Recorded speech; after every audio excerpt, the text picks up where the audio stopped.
Hello বন্ধুরা, আসসালামু আলাইকুম। কেমন আছো সবাই? আশা করছি অনেক ভালো আছে। আর আজকে আর পর্বে আমি দেখাবো ভীষণ মজাদার বিকেল বা সকালের একটি নাস্তা, কিন্তু খুবই ক্রিস্পি হয় আর খেতে কিন্তু অনেক মজা হয়। সকালে বা বিকেলে যারা বিশেষ করে ক্রিস্পি টাইপের নাস্তা চায়, আজকের রেসিপিটি কিন্তু তাদের জন্য। এটা ছোট বড় সবাই পছন্দ করে, দেখতেও কিন্তু অনেক বেশি লোভনীয় আর বানানো যায় একদমই ঘরোয়া উপায়ে হাতের কাছে উপকরণ দিয়ে। তো চলুন কথা না বাড়িয়ে দেখিয়ে দিচ্ছি কিভাবে আমি এই নাস্তাটি তৈরি করে নিচ্ছি।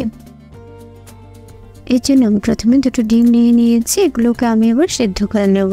এরপর সেদ্ধ করা ডিমগুলোকে আমি একটি চাকুর সাহায্যে দেখুন কিভাবে ছোট ছোট করে কেটে টুকরো করে নিচ্ছি।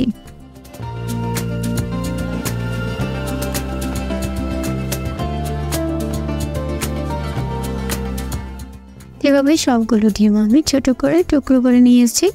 এরপর আমি অন্য একটি মিক্সিং বোলে এখানে 1.5 কাপের মতো পেঁয়াজ কুচি নিয়ে নিয়েছি, সাথে দিয়ে দিচ্ছি স্বাদ মতো লবণ।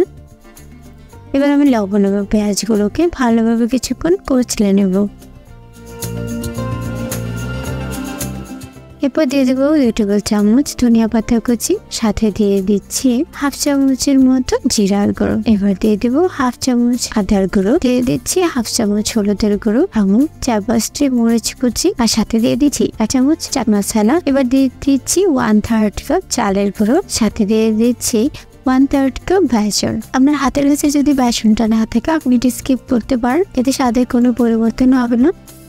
এবার আমি সবগুলো উপকরণকে খুব ভালোভাবে একসাথে মিক্স করে নিচ্ছি।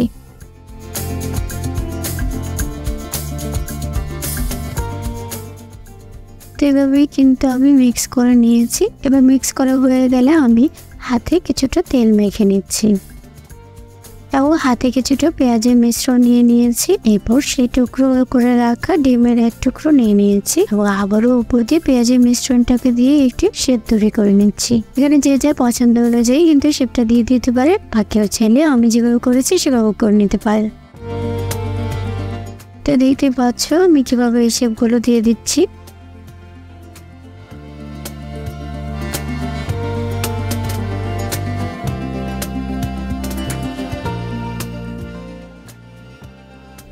এভাবে কিন্তু আমি সবগুলো তৈরি করে নিয়েছি। ডিম পেঁয়াজগুলো কিন্তু এখন একদম রেডি ফ্রাই করার জন্য। এবার আমি চুলায় একটি প্যান বসিয়ে তাতে পর্যাপ্ত পরিমাণে তেল দিয়ে দিচ্ছি। তেলটাকে আমি খুব ভালোভাবে গরম করে নিই। এর মধ্যে কিন্তু এই ডিম পেঁয়াজগুলোকে একটা একটা করে দিয়ে দিচ্ছি। আর ভাজার সময় অবশ্যই চুলার আঁচটাকে কিন্তু মিডিয়ামে নিয়ে ভাজতে হবে। একটু সময় নিয়ে ভাজলে কিন্তু নাস্তাটি ক্রিস্পি হবে। যদি বেশি শীত দেওয়া হয় তাতে কিন্তু এটা পুড়ে যাবে এবং ক্রিস্পি হবে না। তাই ভাজার সময় অবশ্যই খেয়াল করে চুলার হিটটাকে কমিয়ে দিতে হবে।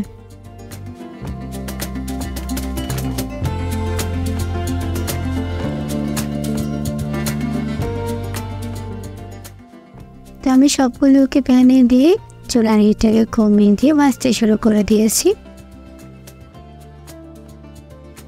অল্প কিছুক্ষণ ভাজার পরে দেখা যাবে এর মধ্যে কিন্তু একটা ব্রাউন কালার চলে আসবে। আর যখনই এক পাশ ব্রাউন কালার হয়ে যাবে আমি চামচ দিয়ে উল্টিয়ে অন্য পাশটাকেও সেমভাবে ব্রাউন কালার করে নেব। আপনি যদি এই নাস্তাটিকে ক্রিস্পি করতে চান তাহলে কিন্তু অবশ্যই এটাকে ধৈর্য সহকারে একটু ভেজে নিতে হবে।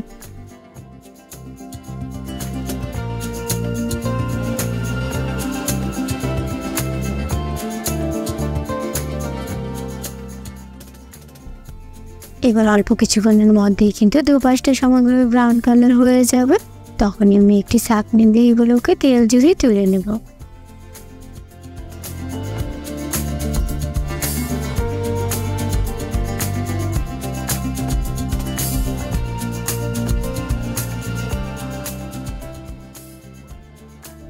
এবার আমি সার্ভ করে দেখিয়ে দিচ্ছি আমার রেসিপিটি কতটা সুন্দর এবং পারফেক্ট হয়েছে। এটা কিন্তু খেতে খুবই ক্রিস্পি হয় আর ভীষণ মজাদার হয়। বিকেলে বা সকালে নাস্তার জন্য বা অতিথি আপ্যায়নের জন্য যে কোনো প্রয়োজনে কিন্তু এটা পারফেক্ট। আমি আশা করছি আমার আজকের রেসিপিটি তোমাদের ভালো লেগেছে। আর যারা এতক্ষণ ধরে আমার ভিডিও দেখেছো তাদেরকে অনেক বেশি ধন্যবাদ। আর আমার রেসিপিটি যদি ভালো লেগে থাকে তাহলে প্লিজ আমার চ্যানেলটিকে সাবস্ক্রাইব করে দিও। আমি সবসময় চেষ্টা করবো তোমাদের জন্য এমন সুন্দর সুন্দর এবং ইজি কোনো রেসিপি নিয়ে হাজির হতে। আমার পরবর্তী ভিডিও পাওয়ার জন্য তোমরা অপেক্ষা করতে থাকো। আর সে পর্যন্ত অনেক বেশি ভালো থাকো। আল্লাহ হাফেজ।